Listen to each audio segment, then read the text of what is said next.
పేదోడి అమెరికా చదువు. అది 2016 సంవత్సరం నవంబర్ నెల 7వ తేదీ. నాయనా, నాకు అమెరికాలో చదవనీకి చికాగోలో సీట్ వచ్చిందే. ఈ నెల 14వ తేదీన రాత్రిలా విమానం ఎక్కి అమెరికా వెళ్ళిపోవాలనే. ఇట్లాగైనా చేసి నాకు 2 లక్షలు ఇప్పిస్తూ అంటే అక్కడికి వెళ్ళిన తర్వాత మెల్లింగా నీ అప్పు తీర్చేస్తనే. మిత్తి ఎంతైనా పర్వాలేదు. కొంచెం కోషిష్ చేస్తే కొంచెం కోషిష్ చేస్తేవంటే మన బతుకులే మారిపోతాయే. ఎంతో సంబరంగా తండ్రితో చెప్పాడు రాజేష్. అట్లనే బిడ్డ, మన మన సేను గిరివి పెట్టుకుని 2 లక్షలు ఇమ్మని సేట్ని అడుగుతా. 1 రూపాయి ఎక్కువ వడ్డీ ఎక్కువ ఇస్తానంటే ఎట్లయినా అప్పిస్తాడు. నువ్వు చదువుకోవడానికి అమెరికా పోతే నాకు నాకు ఈ ఊర్లో గింత ఇజ్జత్ ఉంటుంది. అంతే సంబరంగా మురిసిపోయాడు యాదయ్య. ఇక మరుసటేలా ఊర్లోని షావుకారు దగ్గర తన 5 ఎకరాల తరి పొలం గిరివి పెట్టి 5 రూపాయల మిత్తికి 2 లక్షల సరిపడా 2,000 రూపాయల కట్టలు తెచ్చి కొడుకు చేతిలో పెట్టాడు యాదయ్య. పైసలు చేతిలో పడంగానే రాజేష్ పట్నం పోయి ఒక 20,000 ఖర్చు పెట్టి బట్టలు 2 పెద్ద పెద్ద సూట్ కేసులు కొని ఇంటికి వచ్చేసరికి రాత్రి 8 కొట్టింది. ఆరాంగా వండి టీవీలో వార్తలు చూస్తుండు రాజేష్. పెద్ద నోట్లు చెల్లవన్నాక కాలు చెయ్యాడలేదు అయ్య కొడుకులకు. ఏం చెయ్యాలనా అని జాగారం చేసిండ్రు. పొద్దుగల సంధి ఊర్లోని బడి పంతులు తావుకుపోయి తమ గోస చెప్పుకున్నారు. కానీ ఆ పంతులు నేనేం చెయ్యాలని చేతులు ఎత్తేసిండు. పట్నం వెళ్తేనన్నా ఏదైనా పని కావచ్చని సొచ్చాయించి పైసలు తీసుకుని పట్నం బయలుదేరిండ్రు. కాళ్ళు గాలిన పిల్లుల్లాగా గల్లీ గల్లీ తిరిగినా ఏం ఫాయిదా లేకపాయే.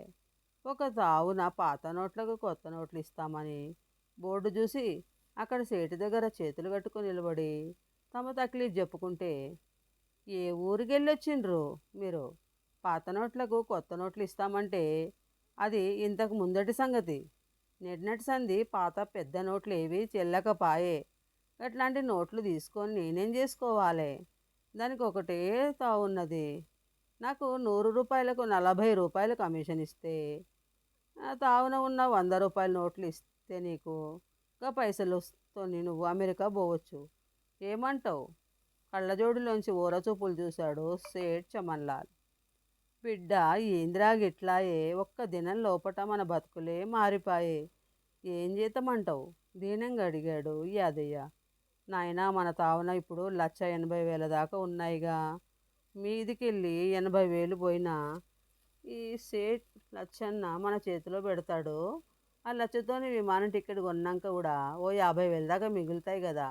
అక్కడ అమెరికా పోయినాక దోస్తుల దగ్గర అప్పు అడుక్కున్నైనా ఎట్లనైనా కానీ చదువుకుంటా. ఇంకా పైసలన్నీ నేను కొలువు చేసి తెచ్చుకుంటా.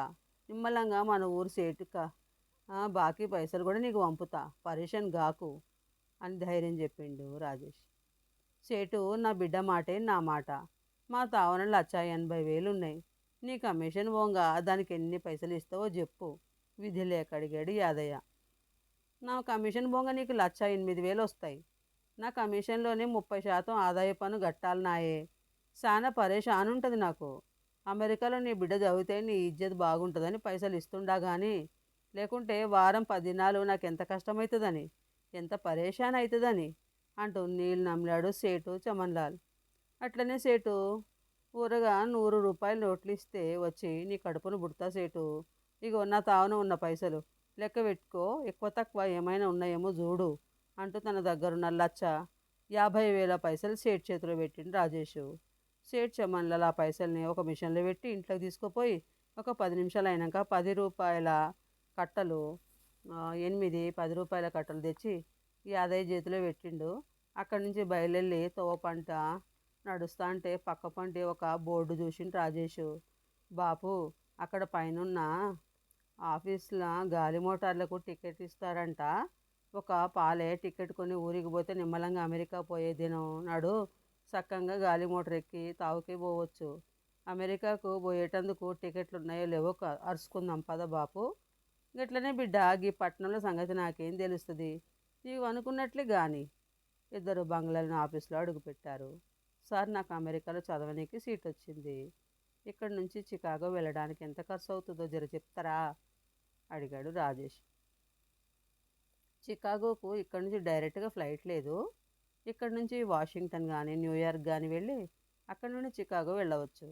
ఇక్కడ నుంచి న్యూయార్క్ వెళ్ళడానికి ఎకానమీ టికెట్ దాదాపు 70,000 అవుతుంది.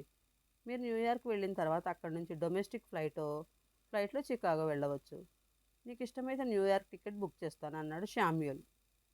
నవంబర్ 14వ తేదీ రాత్రి 10 గంటలకు యాదయ్య కొడుకు రాజేష్ పెండ్లాం పోచమ్మతోని కలిసి మోటార్ కార్ అద్దెకు తీసుకొని శంషాబాద్ విమానాశ్రయానికి చేరుకున్నాడు. అక్కడ కూకొని అమెరికా పోయే గాలి మోటార్ ఎప్పుడు వస్తుందా అని కునికిపాట్లు